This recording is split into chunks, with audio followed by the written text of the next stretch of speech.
Hello everyone, my name is Xuan Cui. Today I will be analyzing the strategic role of public funding in shaping Australian social impact investment ecosystem. Unlike studies that focus on specific funding program or grant structures, this presentation takes a broader ecosystem level perspective. My aim is to understanding not just what public funding is, but how it influences the development, behaviors, and the sustainability of the entire impact investment market in Australia. Before moving to the analysis, it is important to understand what a social impact investment ecosystem looks like. It consists of multiple interconnected actors, including social enterprises, private investors, intermediaries such as impact funds, and a government institution. Those actors interact to allocate capital toward projects that generate both financial returns and social impact. Public fund is not just one participant in this system. Instead, it plays a coordinating and enabling roles, influencing how other actors' behavior and how capital flows across the ecosystem. Based on this context, my research question is: how does public funding shape the development of Australian social impact investment ecosystem? To answer this, I focus on three key rules of public funding, supported by practical and industry. This research is based on three main types of resource. First, academic literature on impact investment and public finance. Second, government report, particularly from the Australian Treasury and the Social Impact Investment Task Force. Third, industry report, such as those from Impact Investing Australia. The source provide both theoretical framework and real-world evidence for analyzing how public funding operates at the ecosystem level.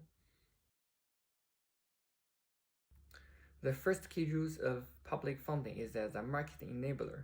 In early stage impact investment, private investors are often reluctant to participate due to high uncertainty, long payback periods, and lower financial returns compared to traditional investment.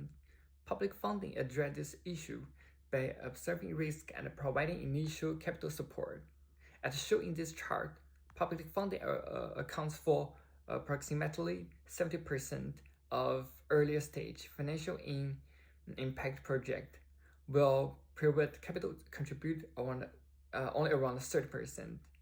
However, as projects matured and become more financially viable, the role of public funding decreased and private investment become dominant.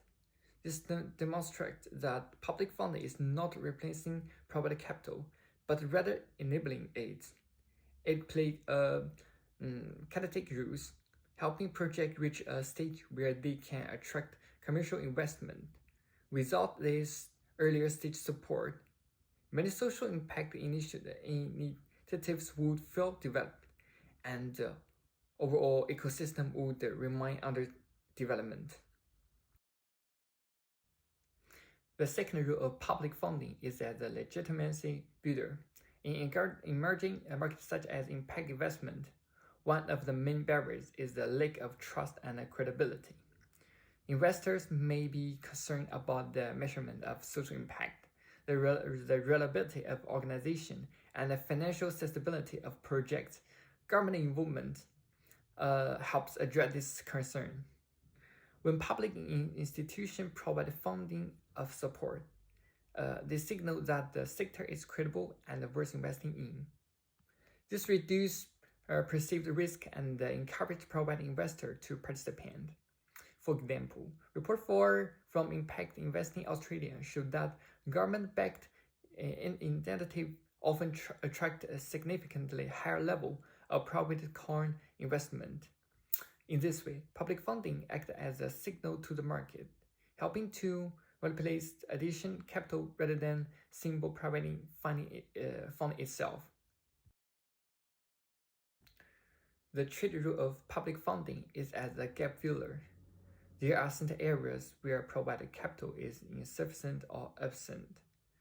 This includes earlier stage ventures, rural or remote communities, and projects addressing complex social issues with uncertain financial return. Private investors often avoid those areas because the risk is too high or the returns are too low. Public funding fills those gaps by directing resources towards underserved sectors. For example, government programs in Australia have supported initiatives in homeless, indigenous communities, and regional development, where private investment alone would not be sufficient. This ensures that important social challenges are addressed, even when they are not financially attracted to private investors. As a result, public funding contributes to a more inclusive and balanced ecosystem. Despite its important role, public funding also has several limitations. First, funding programs are often fragmented across different government departments, making them different to navigate for organization. Second, many funding schemes are short-term, which can limit the long-term sustainability of impact initiatives. Third, there is a risk of dependence, where organizations rely too heavy on government funding and fail to develop a sustainable business model. Those limitations that will public funding is necessary. It is not sufficient on its own. To improve the effectiveness of public funding, stronger collaboration between public and private sectors is needed. Blended financial models, which combine public and private companies, can help reduce risk and attract more investment. In addition, better coordination across government programs and a shift towards longer-term funding strategy would enhance the sustainability of the ecosystem. In conclusion, public funding plays a strategic role in shaping Australia's social impact in investment ecosystem. It acts as a market enabler, a legitimacy builder, and a gap filler. However, its long-term effectiveness depends on how well it is designed and integrated with private capitals. Okay, that's all. Thank you.